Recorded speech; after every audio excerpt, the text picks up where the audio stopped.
Welcome to How Not to DM, the show where we interview the very best dungeon masters on this plane of existence. I'm your host, Derek. Today, I'm talking to podcast host, DM, player, and marketing extraordinaire Kevin from Chaotic Stupid Media. Kevin DMs a live stream show in his homebrew world of Edeah, plays in another streamed game called The Ruined Keep, and records a D&D Advice podcast with his good friend and player Nicola when he's got some spare time. Kevin prides himself in the depth and detail of his games and gives great advice on what to focus on and to avoid as a new DM.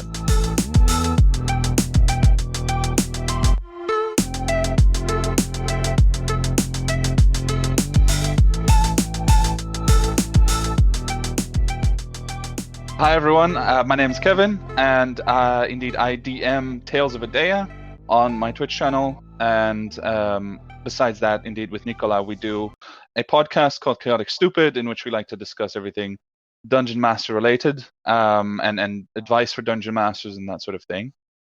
I am now 28 years old already, which is far too old, but I'm getting on there, and I have been DMing since I think it's now almost 10 years, but I've had a bit of an odd start in that, so I think we get to that in a moment.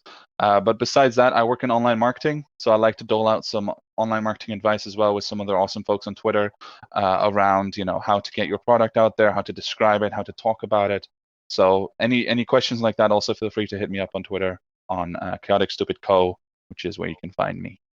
So you mentioned you've been playing for about 10 years now. Tell us about how you got started. Who invited you to play, or was it some other avenue that really got you interested in the game? So I have a bit of an odd history with TTRPGs or role-playing in general, because I actually started very early in 2008 on World of Warcraft, and that is where I did a lot of my early learning around storytelling. Obviously, you learn a lot from television and movies and books and whatever, but a lot of the actual practice that I got role-playing characters came in text form in World of Warcraft and later on in other MMOs like the Star Wars MMO. But yeah, primarily World of Warcraft. And that is where I also started to DM for the first time.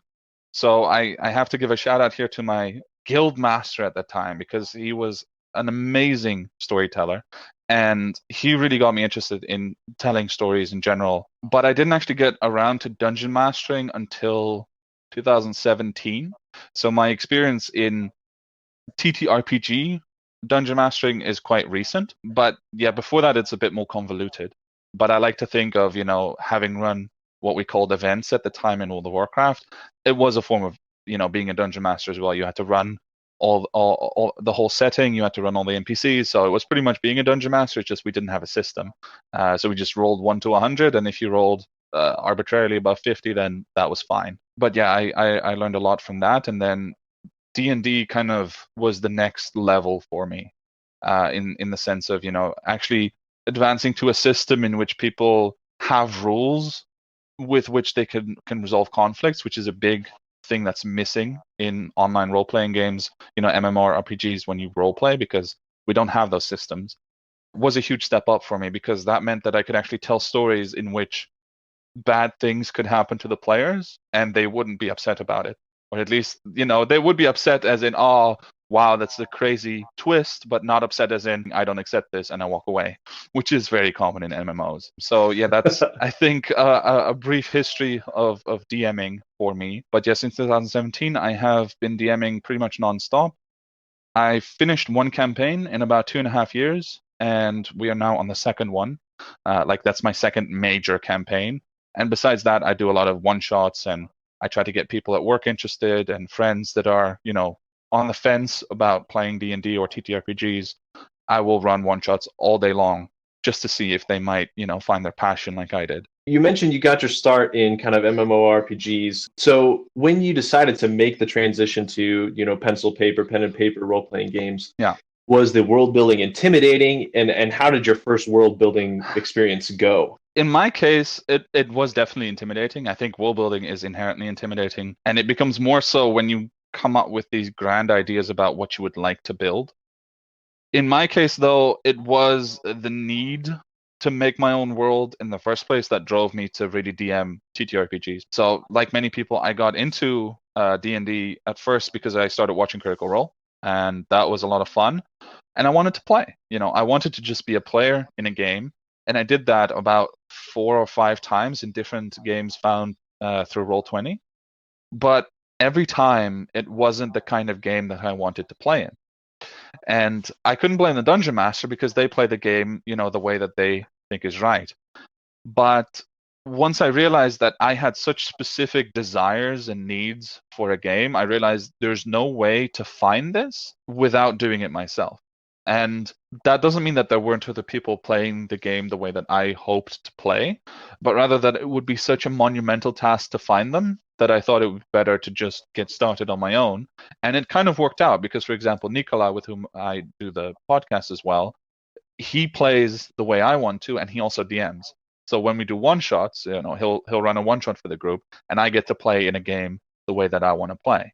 And at the same time, I'm currently guesting on the Ruined Keep, which is an amazing stream. And again, I found them just by getting involved in the community, being a dungeon master myself, and then we found out that we have a lot of love for running the game in similar ways. Also, there are differences, but we like playing the same way. So kind of by DMing, I managed to also become a player again, which has been a lot of fun. You mentioned in an episode recently with Nicola how you met him and how you've kind of taken the vetting of players for your games to the next level. So tell us a little bit about that. It's my philosophy that D&D is a really fun hobby, or TTRPGs in general are a really fun hobby, but you're going to spend a lot of time on it. And it's time that you spend to have fun. So there's no reason not to set a high standard for yourself and say, okay, these are exactly the kind of things I want to get out of it. And that means having a high standard or a specific standard for the people that you spend that time with, right? If I'm going to spend 4 hours every Sunday with specific people, I want to make sure that they're the people that I like and that they want to get the same out of the game that I do. So with that philosophy in mind, I essentially just said, okay, I'm going to set up a bunch of interview questions and just run people through them. And the people who don't want to answer them, that's fine. That's up to them. But then they're not the people who belong in my game. And I think that's a philosophy that at first glance, people want to take offense because they go like, oh, but you want to be inclusive and everyone should be able to play D&D. I agree. Everyone should be able to play D&D in the way that they want to play it. And once you get over that hump, it's actually, to me, very natural, right? And it doesn't mean that you have to have, I think I had an 8-question questionnaire with very open-ended essay questions that essentially they had to answer. But it doesn't mean that you have to do that. It just means that you have to find a way to make sure that the players that you're playing with have the qualities that you're looking for. That's all. That can be very quick or very involved. Yeah, I know every person who's ever played D&D for an extended period of time has had a campaign fall apart because of people's different expectations and different playing styles. I know I've had a bunch like that. So I think that's a beautiful, elegant way to solve a problem like that is before you even dive in, make sure that everyone's on the same page. Yeah. It's like a super involved session zero, essentially. Just from the moment that you start talking, especially if you're dealing with strangers, there's no reason not to take the time and just clarify, okay, this is what I want. Is this what you want? Is this also what you want, etc. And then once you're on one line, at least enough on one line, then you can either decide if it's worth actually pursuing the game together or if you need to find someone else. You've talked a little bit about your current game that you are running with your friends, and you told me that it's across multiple time zones and continents. Talk to us about how you make that work with so many people in so many different places. Based on the process that I had, which, by the way, I used my questionnaire approach in the Critical Role fan group, so I didn't have a location selector in there. I was just like, it doesn't matter where you are. First, I'm going to see about finding the players that I want to play with, and then I'll see if I can actually make it work. And based on that, so for the first campaign, we had 3 players in North America and 2 in Europe. Now we have 2 players in Latin America, 1 in North America, and 2 in Europe. And it's basically just been par for the course for me because it's more just making sure that you find a slot that works for everyone. And once you have that, just make sure that the players are willing to set that slot aside every single week. And by making sure that you have this extensive recruitment process, let's call it that, I already knew that the players would be willing to make that commitment, right? Because if you have players that are less committed, that also inherently makes it harder to make it work across different time zones.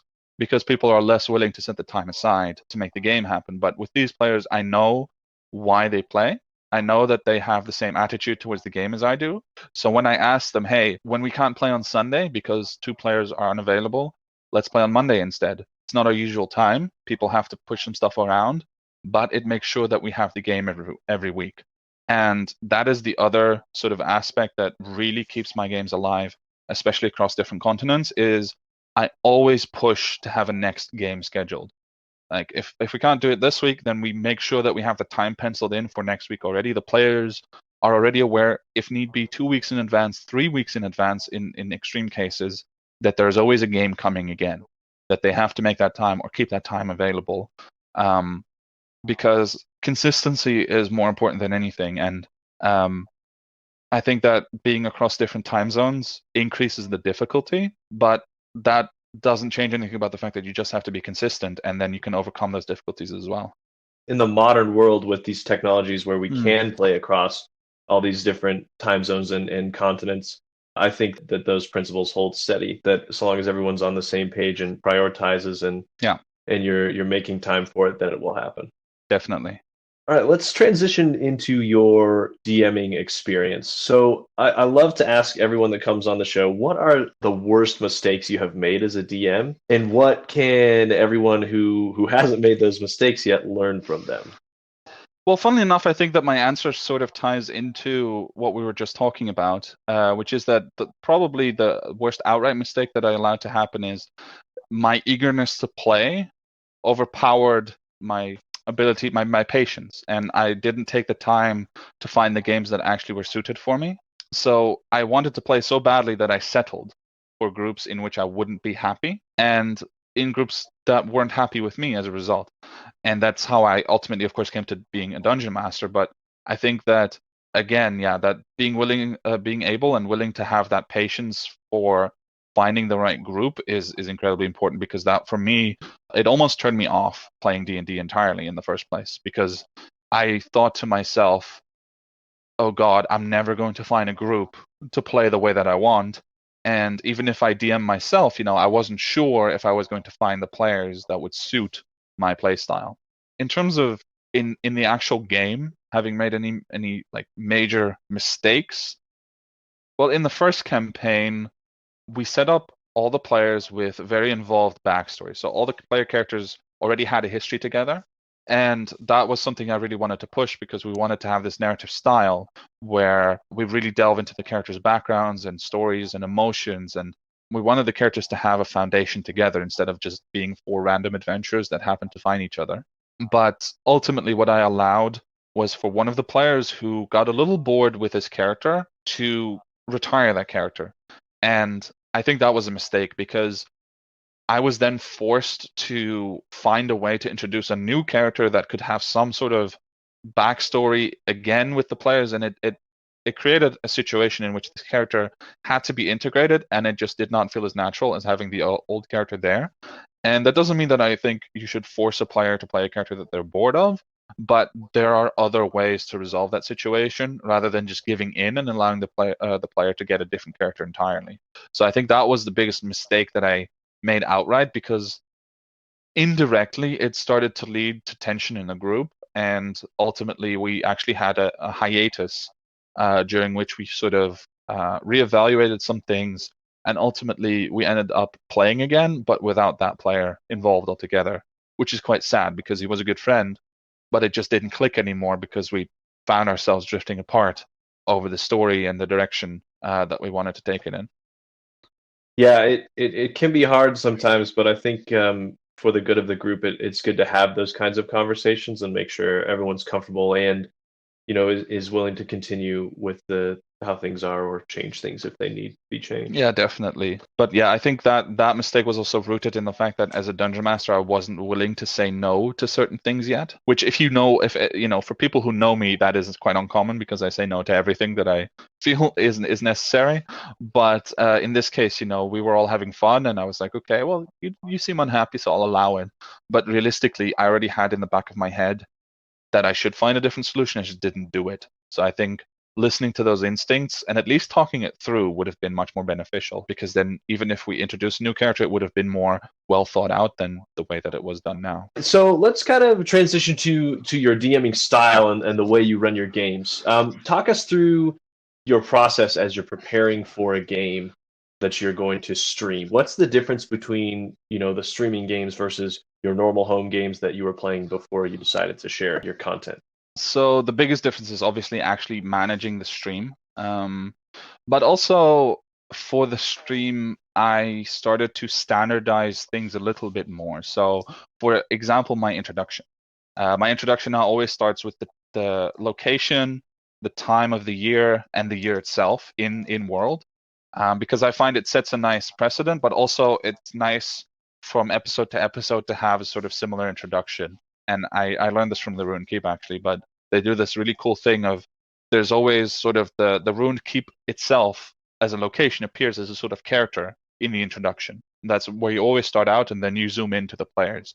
And I really like that. So I use the location and the time, and sort of standardizing that has given me my first entry point into the story for the coming week. So I use that to recap where we are, and from there I start to outline the elements of what might be coming up next. But other than that, it hasn't changed my preparation too much for every week, because my preparation isn't too standardized in the first place. So it's not like before we started streaming that I was doing everything the same way every week. It's more that because I focus so much on the player backstories, one week I'll be spending, 5 hours preparing a battle. The next week I'm spending, 6 hours writing intricate dream sequences and things like that. So not necessarily impacted by streaming, but more just by what might be coming up in the game. I really like to adapt to whatever's happening every week and make sure that the players have all of the possible background and details that they might need in that session coming up, which is difficult because you need to predict what they're going to be interested in. But knowing my players well, I'm very thankful that I'm able to do that.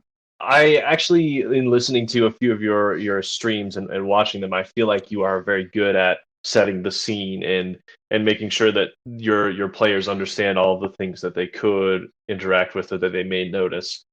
So other than that, what are some of the other things that you feel like make your DMing style unique and different? I think it's best summed up in a compliment that I once received, which I'm still very thankful for, from one of my original players, in which they said that no matter the character that they interact with, it always feels like there's a whole world within them, right? And it's this concept called, I think it's called Sonder, which is, at some point as a human being, you become aware of that every single person that you meet in the world has their own internal world that is as expansive as your own. And that is a feeling that I want to inspire in my players constantly. I want them to feel that every single character is not just three-dimensional, but fully dimensional. Like it has all the possible dimensions of a real person, even when I don't have time or when we don't have all the information about a character, but it still needs to be hinted at. And I think that's something that sets me, or that is one of my skills, is making these characters come to life. Because I'm not super great at voices. I'm not amazing at accents or anything like that. I like to try, but it's not my strength. But this is, because it comes through in the choices that they make. It comes through in the topics in the world that the characters find important. And by making sure that these characters come to life, the players are also more interested in them, because they get to ask questions of a real person instead of just ticking off a question or like a list of questions, and then they know that there's no more information to be had. And so for me, yeah, outlining that and essentially giving these characters motivations and drives and activities that they're always involved in makes the world feel much more full and alive to me. Transitioning to the content of your games, what are some of your favorite monsters or NPC encounters or other kinds of things you like to challenge your players with? Okay. That's a big question. So monsters, I'm actually quite sparse with my use of monsters, but I would say honestly, as a DM, beholders are my favorite to use ever. They're just so much fun, and the look of horror on my players' faces is always worth it. I actually had an encounter that I set up. I like to run very deadly encounters, but in a situation in which there is a sort of out. So like a level 4 party that runs up into a beholder, and then that beholder turns into a death tyrant. But then it turned out that they were stuck in a time loop. So they could get back, but they were dying and then coming back to life. So I like those kinds of encounters because they get to deal with something super difficult. It has all the elements of being extremely scary and overpowering, but it doesn't immediately end the game. So those encounters for me are really fun to do. I also like to throw sort of things into the background. So in the current campaign, about I think it's now 6 months ago, the players set out from a town and it started raining like crazy. And it just wouldn't stop raining for several days. And then in the sky, one of the players finally noticed that there was just an enormous creature, some sort of elemental god that was, just in their normal world, but flowing through the sky. And then that creature was eventually defeated by another mythical person that exists in the world that they'd only heard of so far. So I like to use these sort of show that happens outside of their immediate influence, but they can still see the effects of it to sort of flesh out the world as well and remind them that there are still very vastly greater powers in the world than their own. And so those are also a lot of fun to me. And then, yeah, NPCs. I mean, I have so many of them because of how urbanized my world is that NPC encounters are definitely some of the heaviest. But my favorite is probably when the party in my first campaign had to take back a ship that belonged to one of the player characters' backstories, and they had to negotiate with a pirate queen. And the pirate queen was just such an amazing character to play. She had all the swagger of a pirate, but she had all the power of a queen. So they were just completely terrified of her, and they walked on eggshells around her no matter what. Like even when they were level 18, they were on eggshells around her. And that character has been so much fun to play around with and use sparingly because powerful characters shouldn't be present all the time because it diminishes, how powerful they seem. But when I got to use her, that was probably by far my favorite character to use in those sessions. What is your favorite memory of improvisation or combat or role play from one of your games? Oh gosh, I mean, there have been multiple moments over the years, so I feel a little sad that I don't recall all of them since we haven't been streaming. We didn't stream the first campaign and we didn't stream the start of the second campaign either. But there have recently also been some where players just feel inspired to have this sort of outburst so that they can, showcase a different side of their character in a way that we hadn't expected, or really emphasize an aspect of the character, such as Tani. She had a moment where she was trying to think of ideas, and well, the whole party was actually, they were brainstorming. And at some point, Tani just interrupts and goes like, hold on, hold on, hold on. I feel a thought coming. And it was just so funny because Tani is usually a bit slow and she's usually a bit doesn't understand things. And then she was just like, I feel a thought coming. And we just broke. Like all of us were on the floor laughing basically because it was just the perfect delivery for a character that would say exactly that. So yeah, I think throwaway lines for me are definitely the most memorable. Although so much of what the players do is obviously improvised in that sense that, their greatest moments throughout the campaign, or pretty much all of them, would be among my favorite memories because they really, they're amazing players and they embrace the role playing and they embrace their characters to such a degree that when we're in the session, they completely embody those characters and they respond entirely in character, which is why I don't consider it improvised anymore. They're just being those characters for the time being, and they bring them to life so fantastically, and they explore the depths of their characters where, the tensions between party members who have potentially different values, and the tension between friends that look at a situation differently because they have different priorities, and also the way that they support each other.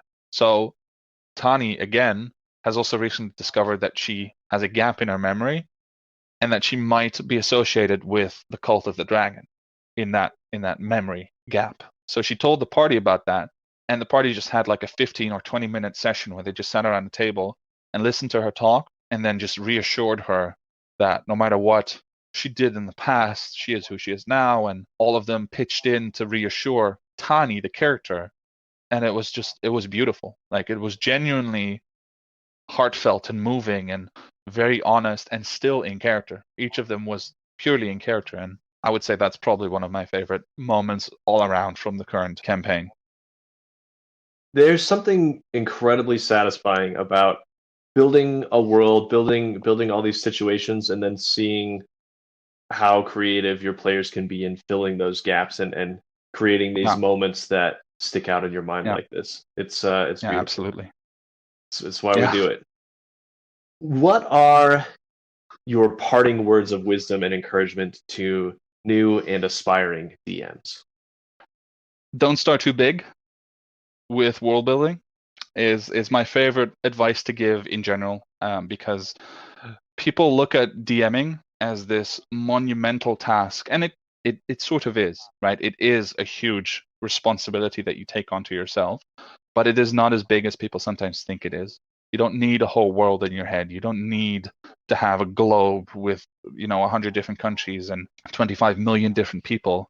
You just need an idea of where to begin, and then you can build it out from there. So don't start too big is definitely my favorite advice to give to new and aspiring dungeon masters to get started, because it is a matter of just sort of starting small and floundering forward until you find your footing, you find the things that you do well that you can then build on further.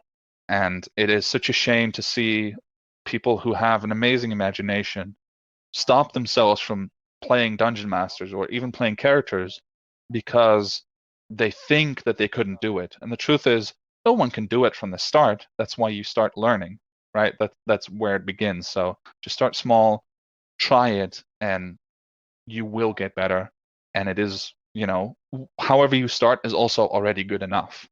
You will just still get better over time. That's just how learning works. So that would be my parting words of wisdom. Start small and know that whatever you're Yeah, doing is good definitely. enough. It's a good soundbite. Well, thanks so much, Kevin, for joining me.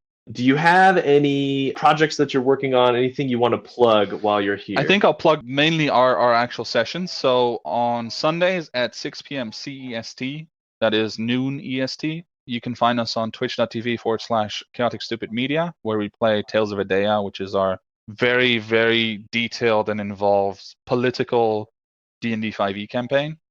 Then next to that, I am, as I mentioned earlier, I am a guest on the Ruined Keep, and I love their stream so much. Where the DM for the Ruined Keep and I are very good friends now, and I want to plug them as well. So watch the Ruined Keep on Tuesdays at 9 p.m. CEST, so that is 2 p.m. EST, because I also get to guest there, so you get to see me as well. All right, thanks a ton, Kevin, for being our guest, and we loved your advice. And everyone go check out the Ruined Keep. Go check out Chaotic Stupid. Thank you so much for having me. Thanks so much for listening to How Not to DM. If you enjoyed the show, leave us a review and share this episode with your friends and family around your table. For episode guest announcements, links to our Discord community, blog, and social media accounts, visit @HN2DM on Twitter. If there's a DM out there who you think would be cool to hear from on the show, email us at hownottodm@gmail.com and we'll be in touch. Our awesome intro and outro music is by my good friend Torin. And until next week, roll some nat 20s for me.